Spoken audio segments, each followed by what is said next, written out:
Seeking the wise. With Aaron and Alexander discussing the Just philosophy.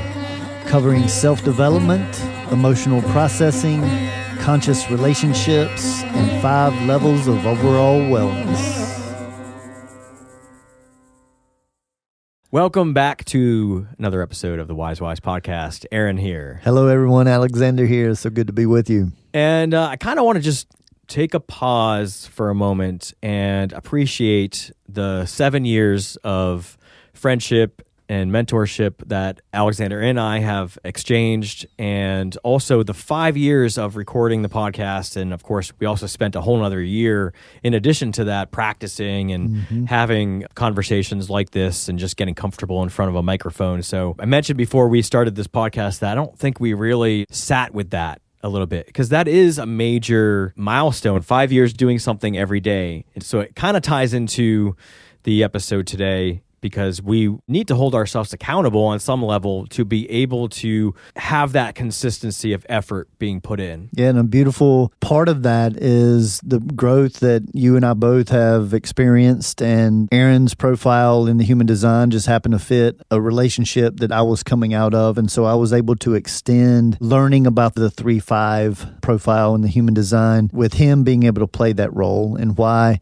knowing the roles that everyone around us is playing is very important. And of course, I know that I've played some roles for you as well in challenges and successes, and it has been a wonderful ride. I feel like it's been as good of a working environment as I could ask for. So I really appreciate everywhere where you had to flex and adjust to my ways in certain ways. And we are very different in a lot of areas, but we have enough consistencies that keep this going fairly effortlessly.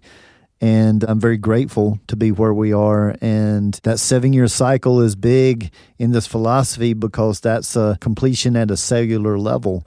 So I look forward to seeing how the roles are going to continue to develop and the projects and what the future holds. Yeah, and you definitely had what I was looking for at the time. So I guess it was a perfect attraction on both ends, and you definitely helped calm my ass down.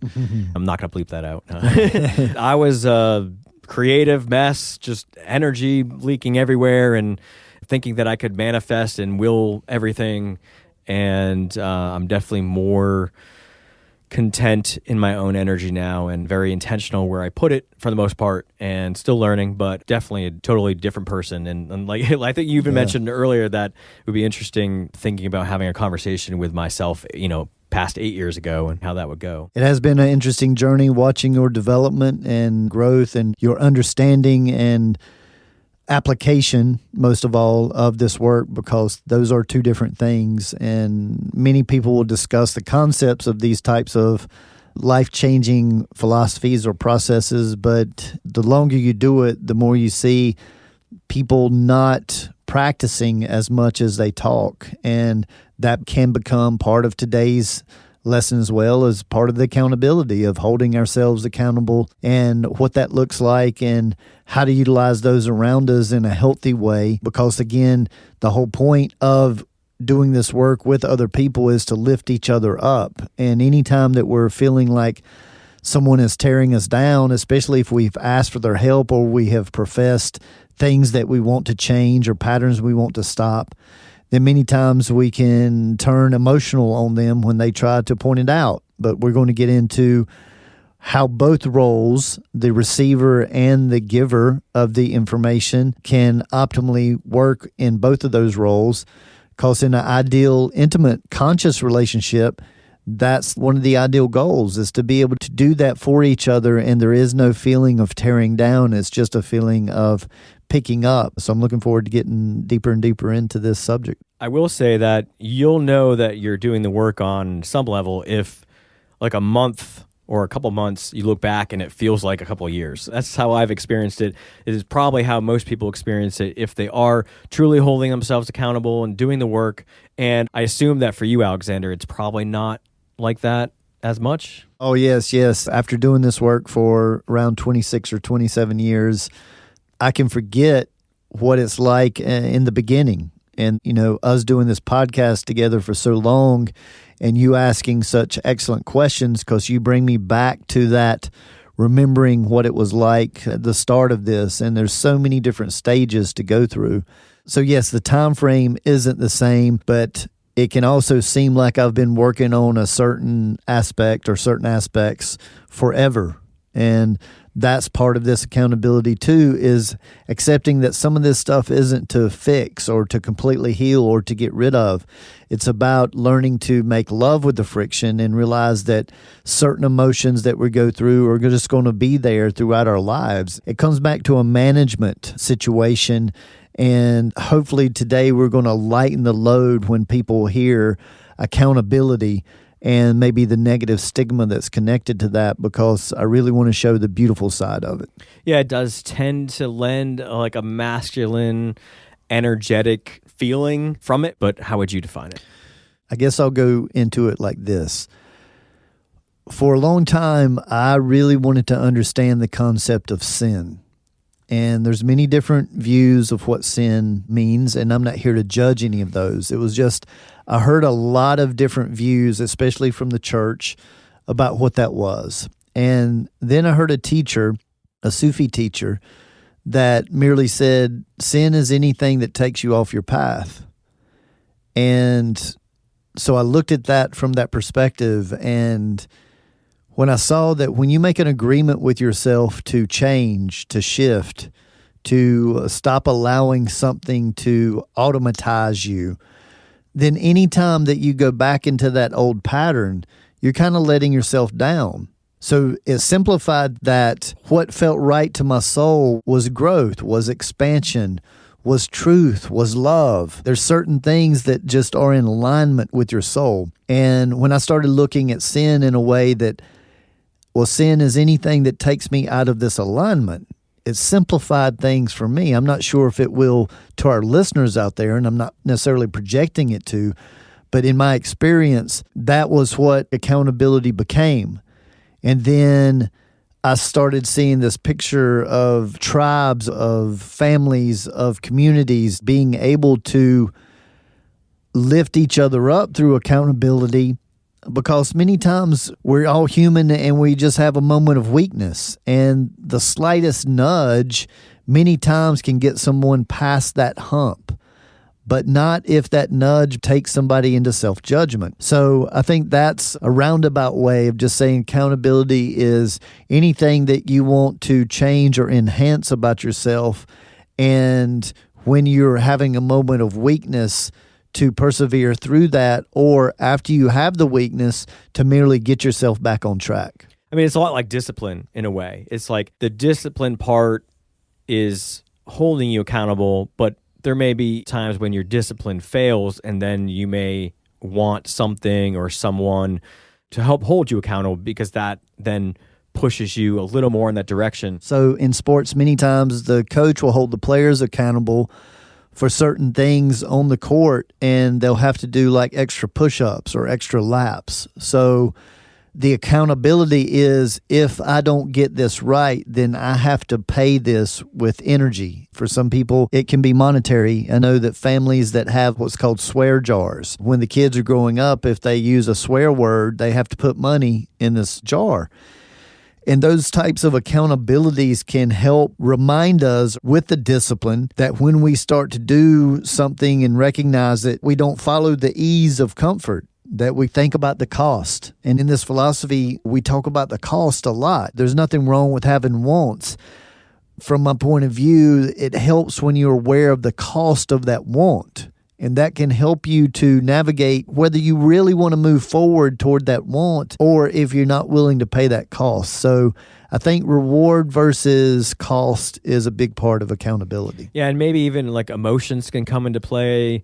We may have a moment of weakness and feel like, oh, I just want to sleep an extra 2 hours. And then either we have a way of holding ourselves accountable, or somebody else, they almost know what your intentions are, so they can hold you accountable in that moment where you're not seeing things clearly. And they kind of know that when you're not in an emotional reaction, this is what you would want for yourself in a way. So that's how it can kind of play out in a way. Yes. In relationships, it can certainly play out that way. The unfortunate thing is, many times once somebody's emotions get activated, they forget the agreements or the requests that they made to ask for that help. And in the full conversation, we're going to get into step by step how to make sure that when you are even beginning to make these types of agreements in not necessarily just your intimate relationships, but even with friendships, to know that you're not always going to want to hear the so-called truth or have your weakness pointed out. And that is a part of discipline and accountability. And the other side is that this is what builds self-respect. So see, normally the people that hold themselves more accountable carry a higher level of self-respect and normally less insecurity many times because they're aware that they are doing their due diligence to get better at whatever they are working on. And when people are very easily triggered emotionally to self-judge themselves, a lot of times they can have like holes in their discipline. And so they realize that they should do better or they want to be better, but they still falter to the convenience or the ease of whatever that old pattern is. This happens to all of us. So the main thing is that I see is getting out of the self-judgment and getting out of the guilt, because those are two of the biggest drain of energies. Change your action the very next time. And I think inspiration is something else that we're going to sprinkle into this conversation. So it does seem like there are variations around our energetic blueprint that we come in with, but there is a variation in the amount of accountability, or I guess we could even bring a word in like drive or willpower that certain people have and certain people may not have. Is there any sort of thing that we could point to, a certain human design type or anything that you could say may lend its hand to this variation? Well, this is something that I continue to look at that fascinates me because it is partly our design, it's partly our environment, it's partly our DNA from our parents. And when you have all of that together, it can be very challenging to figure out or help someone to know what will give them more drive. I can give to people what drives me, but again, they didn't necessarily have my environment when I was growing up and my parents and my astrological makeup. So this is an area to where I feel like we all have to be investigators and stop being the judge. This is a constant in the Just philosophy that we get stuck in being the judge. And when we're the investigator of ourselves, it's much more that childlike wonder of discovering the world and what it has to offer. And this is our internal world, is discovering why we respond to these certain situations the way that we do, and why some people would rather just sit around and judge themselves rather than just getting up and taking a new action right there in that moment. Again, I connect it to discipline and structure can help people to accomplish things, which gives them more self-worth and takes them further away from this judgment and guilt, which seems to gain momentum over time for everybody, no matter what the variables are that they're dealing with. This seems to be the consistency that I see, that there needs to be a structure and there needs to be a discipline and an accountability for that discipline. And then there's a knowing and a trusting and a faith that we are habitual creatures. So the more that we practice something, we create a different vibration. And the more likely it is over a long period of time us holding that vibration of change. So inspiration is the other side of that, what each individual can find, a person, place, or thing that inspires them when they are feeling weak. And this is also where we can bring in friends or our relationships or coaches or mentors to hold us accountable, because sometimes we'll do it for them when we wouldn't do it for ourselves. Yeah, and I just wanted to talk about what is the importance of accountability in all of this. And I feel like if people can reflect upon their life and wherever they are, every one of their major accomplishments has been through holding themselves accountable or somebody else held them accountable. So when we were kids going to school, it was pretty much the teachers, maybe the parents. When I was a kid, I didn't really want to go to school. I would dream about what would it be like, when I was an adult and I didn't have to go to school. I didn't really like being there, but when I was there, I did enjoy it. So really, the things that we want more in life that require our participation and energy require some sort of accountability somewhere. Yeah, whether that's our school system or a job system. I mean, most people are in a situation where they have a boss or a hierarchy that they are concerned with impressing or certainly not disappointing. And people fight and say that they want more freedom, but many times they can't handle the freedom to keep themselves engaged, initiated, to keep moving forward. And that's why a lot of people self-sabotage themselves to have to stay in restricted areas like that, because otherwise they won't be able to be productive to maybe provide for their family or for themselves even.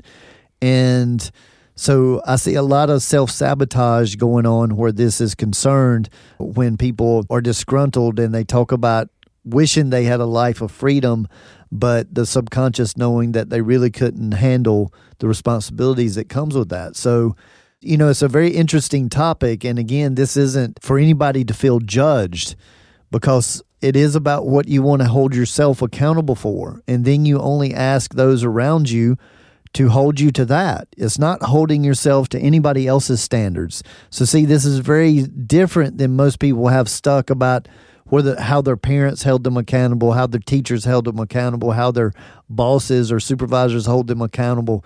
We're going to get into a different level of this to help build intimacy with yourself and with your relationships. And yeah, coming up in the complete conversation, we are going to get into the different types of accountability and then how to bring those in properly. And there are ways to hold yourself accountable, and we have many different ways. We could use the just philosophy and the pillars. One thing you mentioned earlier was use inspiration. We could use intentions. We could use a kind of self-defined knowings or inner truths. And then we could bring in other people, like you touched upon, friends, relationships, even like life coach type people.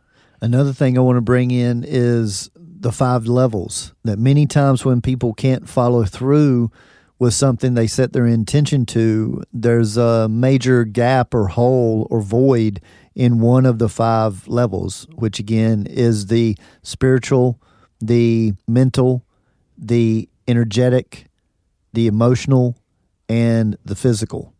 And it's easy to see how when you look at the body as a whole with those 5 levels, how there can be voids, because most people in our culture are focused on the physical and the mental.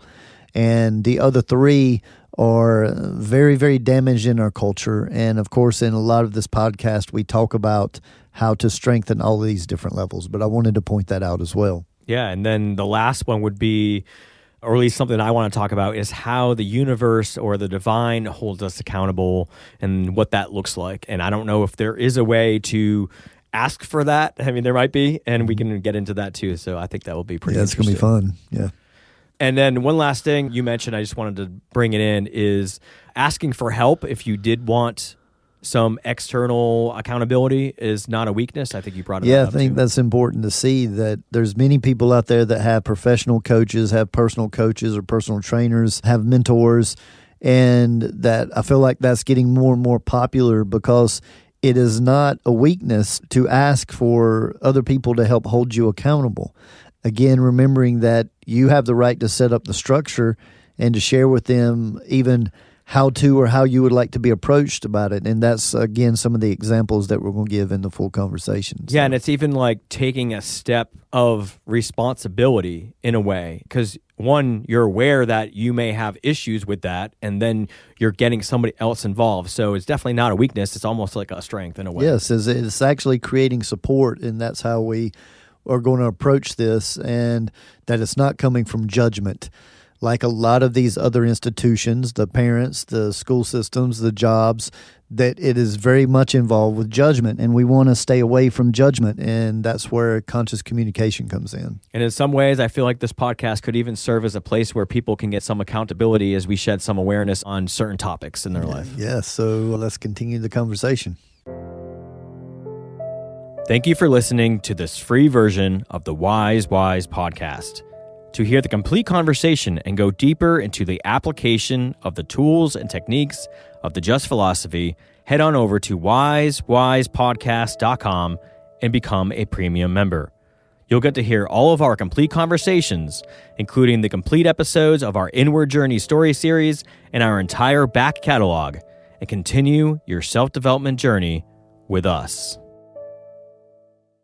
Yes, another episode in the books, and we've been doing a lot of these recently, things like discipline, structure, and now accountability. We got responsibility, and they can seem to have more of a masculine energy undertone, and some people may initially take these words the wrong way, but they are needed in our society. They are needed for us to reach our goals and to reach our intentions. Without these sort of energies in our reality, we would all probably just be laying on the couch. So I hope these podcasts have served as another view to things like structure, discipline, accountability.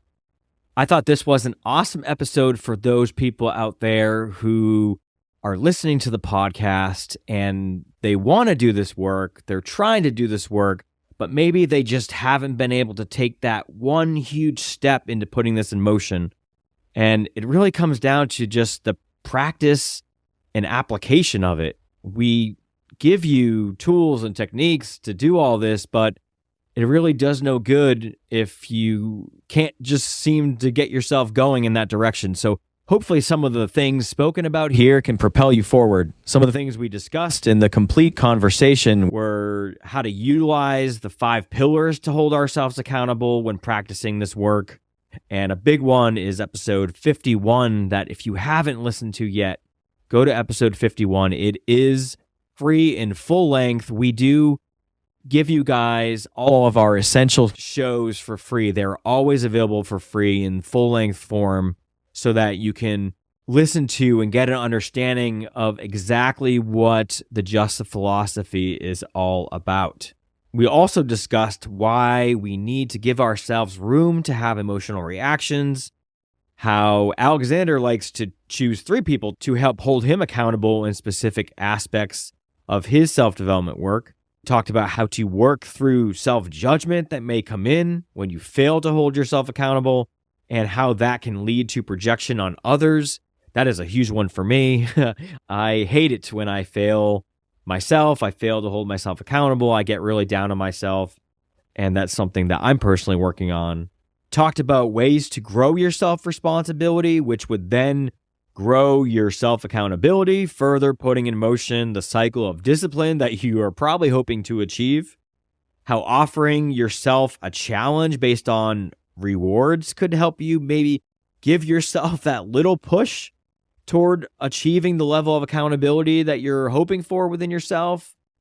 If you are going to choose others to help hold you accountable, we talked about how choosing the right person is critical, and we did break this down into the different types, which would be like friends, personal relationships, romantic relationships, and even getting into more on the professional level, which would be something along the lines of a counselor or a life coach.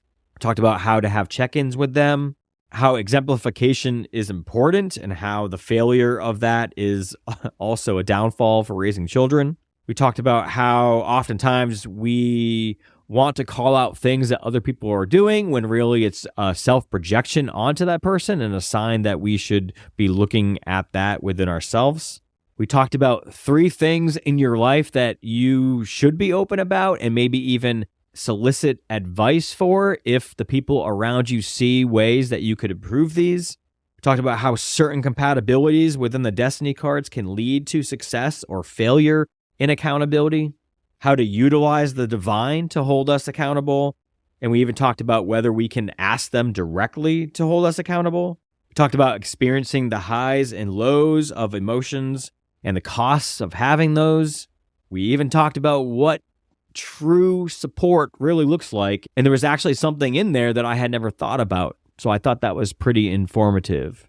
And lastly, we talked about a less confrontational way to bring up something to somebody like a partner or somebody who's sensitive.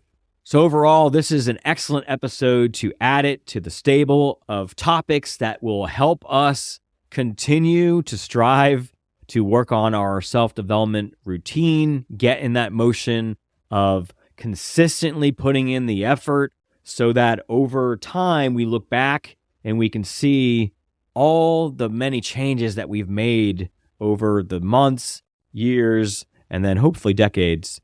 It's just like Alexander says at every outro of these episodes, gradual changes over long periods of time equal lasting results, but we have to start making those gradual changes. And we may not see the results right away, and I think that's where people get discouraged. And so I think part of it may even be just having a little faith to put in the effort for a couple months, then look back to where you were and see if you see any growth.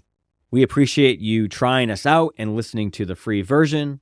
It is vital that you guys put your money where you want to see change in this world, supporting the shows, the people, the artists that are creating content that are bettering your life, your family's life, giving you perspectives that are going to change your relationships. And we hope this show gave you one more step toward that direction for you supporting us by going to wisewisepodcast.com and clicking on that Get Complete button in the upper right-hand corner and get the full shows for yourself, for your loved ones, and continue on your self-development journey. We are so grateful that you have joined us today, and I look forward personally to continuing to share my journey with you all. We honor your dedication to self-growth, overall wellness, and continuing to ask the wise whys. And remember, gradual changes over long periods of time equals lasting results. Continue on your self-growth journey by visiting thejustphilosophy.com, where you are able to connect personally by booking a private consultation with Alexander in person, by phone, or Zoom. Uncover your authentic self more easily with a human design or destiny card consultation. Here you will gain information about your energetic makeup, personality, and your higher self, as well as navigating your way through your relationships. There are also multiple types of reports available for purchase that help you gain insight into your career, relationships, and opportunities for self-growth. The site also allows you to view a calendar of Alexander's live performances and class schedule, peruse other products such as shirts, CDs, and finally, the revolutionary VibroTune vibrational sound therapy tables. These contoured therapy tables allow you to bathe in a vibrational sonic bath of frequencies, bringing you into alignment on all levels. You will be feeling and hearing calming music synced through vibration and frequency. So again, you can grab all this goodness at thejustphilosophy.com, thejustphilosophy.com.